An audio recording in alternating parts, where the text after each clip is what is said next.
നമസ്കാരം. ഓ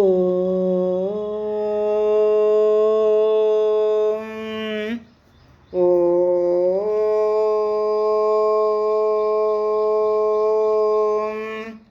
ഓ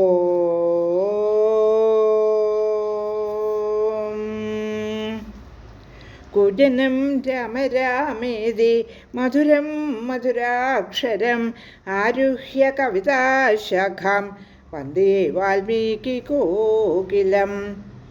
രാമായ രാമഭദ്രായ രാമചന്ദ്രായ വേധസേ രഘുനാഥായ നാഥായ സീതായ പതയേ നമഃ.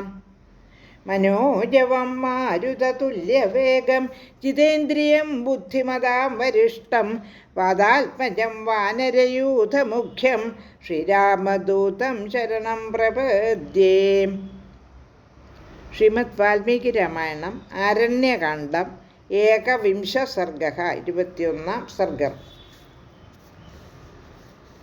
ഖരൻ അയച്ച 14 രാക്ഷസന്മാരെയും രാമൻ നിഷ്പ്രയാസം കൊന്നുകളഞ്ഞു. അത് കണ്ടിട്ട് ശൂർപ്പണഖ വീണ്ടും ഖരൻ്റെ അടുത്ത് വന്ന് സങ്കടം ഉണർത്തിക്കുകയാണ്. അങ്ങയച്ച 14 പേരെയും രാമൻ കൊന്നുകളഞ്ഞു. അങ്ങ് എൻ്റെ ഇഷ്ടം സാധിക്കാൻ വേണ്ടി വേണ്ടത് ചെയ്തു എന്ന് എനിക്കറിയാം. എങ്കിലും ഞാനിപ്പോൾ നിസ്സഹായയാണ്. അവരെയെല്ലാം രാമൻ എത്ര പരാക്രമത്തോടെയാണ് കൊന്നു കളഞ്ഞത് എന്നെനിക്ക് അതിശയം തോന്നുന്നു. ക്ഷണനേരം കൊണ്ട് രാമൻ അവരെ എല്ലാവരെയും വീഴ്ത്തിക്കളഞ്ഞു. അങ്ങനെ വീണ്ടും പേടിച്ച് വളരെ വിഷണ്ണയായിട്ട് ഞാൻ വീണ്ടും നിന്നെ ശരണം പ്രാപിച്ചിരിക്കുകയാണ്. എല്ലായിടത്തും ഭയക്കാനുള്ള കാരണങ്ങളാണ് ഞാൻ കാണുന്നത് എന്നൊക്കെ ഖരനെ അറിയിക്കുന്നു. ഇനി എന്താണ് അടുത്ത ശ്ലോകത്തിൽ പറയുന്നതെന്ന് പ്രതിപാദിക്കുന്നതെന്ന് നമുക്ക് നോക്കാം. ശ്ലോകം 13 ശ്ലോകങ്ങളാണ് പാരായണം ചെയ്ത് കഴിഞ്ഞത്. ഇനി 14, 15 ശ്ലോകങ്ങൾ, 14, 15, 16 ശ്ലോകങ്ങൾ, 3 ശ്ലോകങ്ങൾ പാരായണം ചെയ്യാം. ശ്ലോകം 14. മൈതേ യദ്യനുക്രോശൗ യദി രക്ഷസുതേഷു ച രാമേണ യദി ശക്തിസ്തേ തേജോ വാസ്തി നിശാചര ദണ്ഡകാരണ്യനിലയം ജഹി രാക്ഷസകണ്ഠകം യദി രാമമമിത്രഘ്നം ന ത്വമദ്യ വധിഷ്യസി തവ ചൈവാഗ്രത പ്രാണാം സ്തക്ഷ്യാമി നിരവത്രപ ബുദ്ധ്യാഹം അനുപശ്യാമി നത്വം രാമസ്യ സംയുഗേ. 14, 15, 16 ശ്ലോകങ്ങളുടെ അർത്ഥം. നിശാചര, എന്നോടും ആ രാക്ഷസന്മാരോടും ഭവാന് അനുകമ്പയുള്ള പക്ഷം രാമനോട് ഏറ്റുമുട്ടാനുള്ള ശക്തിയും ഓജസ്സും ഉണ്ടെന്നിരിക്കിൽ രാക്ഷസനാശകനായി ദണ്ഡകാരണ്യത്തിൽ വസിക്കുന്ന രാമനെ വധിക്കുക. ശത്രുക്കളെ വധിക്കുന്നവനായ രാമനെ ഭവാൻ നിഗ്രഹിക്കുന്നില്ലെങ്കിൽ ഭവാന്റെ മുമ്പിൽ തന്നെ ഞാൻ ശങ്ക കൂടാതെ പ്രാണൻ ത്യജിക്കും. ശ്ലോകം 17.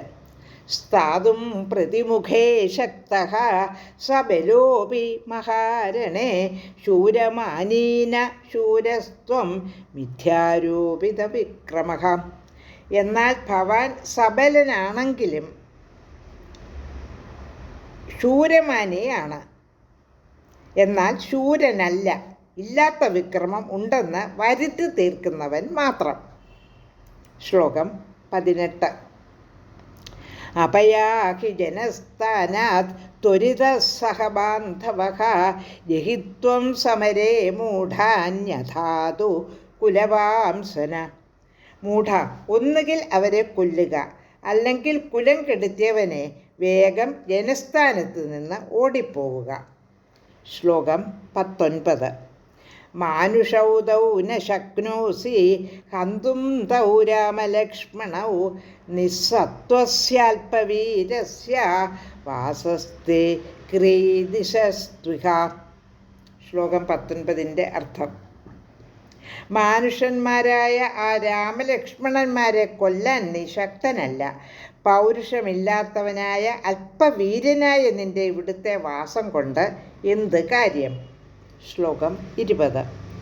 രാമ തേജോഭിഭൂതോ ഹി ത്വം ക്ഷിപ്രം വിനശിഷ്യസി സഹി തേജസമായുക്തോ രാമോ ദശരഥാത്മജ. രാമൻ്റെ തേജസ്സാൽ അഭിഭൂതനായി, അതായത് രാമൻ്റെ വീര്യത്തിൽ ജിതനായി ഭവാൻ ഉടനെ വിനാശമടയും. ദശരഥപുത്രനായ രാമൻ അത്ര തേജസ്സുറ്റവനാണ്. ശ്ലോകം 21, 22. ഭ്രാതാ ചാസ്യ മഹാവീര്യോ യേന ചാസ്മി വിരൂപിത ഏവം വിലപ്യ ബഹുശോ രാക്ഷസീ പ്രദരോദരീം. ഭ്രാതു സമീപേ ശോകാർത്ത നഷ്ടസപ്ജ്ഞാ ബഭൂവഃ കരാഭ്യം ഉദരം ഹത്വാ രുരോധ ഭൃശദുഃഖിത. 21, 22 ശ്ലോകങ്ങളുടെ അർത്ഥം. എന്നെ വിരൂപണം ചെയ്ത ആ രാമാനുജനും മഹാവീര്യനാണ്.